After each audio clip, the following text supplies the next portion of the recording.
वर्ष 2018, 2021, 2022, 2024, 2026 में नीट परीक्षा में गड़बड़ियां एवं पेपर लीक हुए।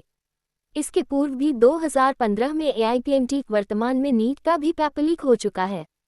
देश में युवाओं और छात्रों के भविष्य के साथ लगातार हो रही भयावह त्रासदी के बावजूद केंद्रीय शिक्षा मंत्री श्री धर्मेंद्र प्रधान ने नैतिक जिम्मेदारी लेते हुए इस्तीफा नहीं दिया।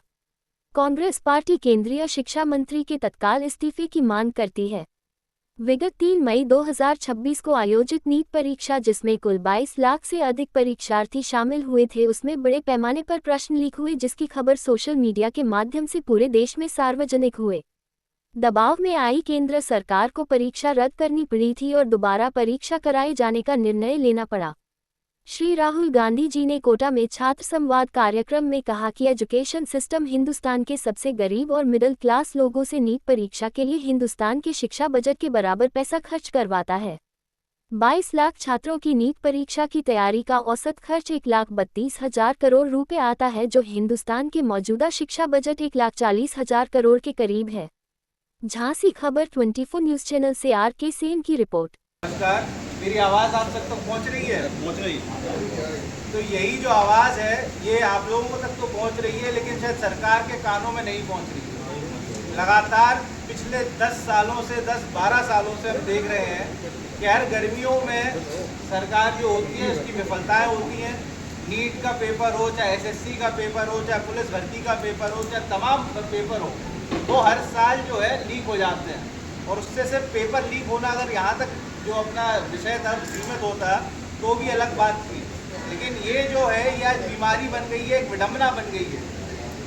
उत्तर प्रदेश सहित देश के तमाम राज्यों में तमाम छात्र जो है वो इसकी वजह से आत्महत्या कर रहे हैं। मानसिक उनका उत्पीड़न हो रहा है और तमाम बच्चे जो है उनको अपने भविष्य के नाम पर अंधकार दिखाई दे रहा है।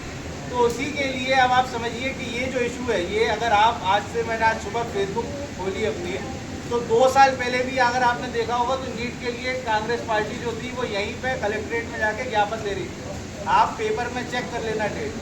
तो ये क्यों हो रहा है और इसके लिए सरकार क्यों नहीं चल रही, यही आज हमारी प्रेस कॉन्फ्रेंस का मुख्य मुद्दा है। आप समझिए 2014 से लेकर के अभी तक कुल 27 बार जो है वो अलग अलग पेपर जो है वो लीक हो चुके हैं। मतलब हर साल 2 पेपर जो है वो लीक होते हैं और हर पेपर में आप समझिए ये सिर्फ पेपर लीक होना किसी से छात्र के साथ खिलवाड़ नहीं है। छात्र का जो परिवार होता है, एक बच्चा अगर IIT के लिए तैयारी करता है, प्रिपेयर करता है, तो उसे 1 साल में कुछ नहीं तो 1.5 से 2 लाख रुपए उसके खर्च होते हैं। UPSC के लिए अगर कोई बच्चा प्रिपेयर करता है तो उसके औसतन 5 लाख रुपए खर्च होते हैं। और कोई जो परमिशन की एप्लीकेशन लगा रहे हैं उसमें परमिशन नहीं दे रही है। ये पूर्णतः अलोकतांत्रिक है और जिला प्रशासन की मंशा पार्टी को राजनीतिक गतिविधियां न करने देने की है। भाई थोड़ा अब आपके प्रश्न नीति आई जिसमें नवोदय विद्यालय की संकल्पना की, जो शिक्षा शास्त्रियों का मानना था कि बच्चा 6 घंटे विद्यालय में रहता है और 18 घंटे समाज में रहता है। देखिए, देश भर में छात्रों के साथ जो अन्याय हो रहा है, इससे पूरे देश भर के छात्र जो है वो पीड़ित हैं। और वो सिर्फ नीट की परीक्षा नहीं, तमाम जो परीक्षाएं हैं जो पिछले 12 साल में 27 परीक्षाएं जो कैंसिल हुई हैं, उसके साथ साथ जो पढ़ने की अपॉर्चुनिटी है छात्रों की वो कम हो रही है। लगातार शिक्षा का जो बजट है वो 10 साल में आधा कर दिया।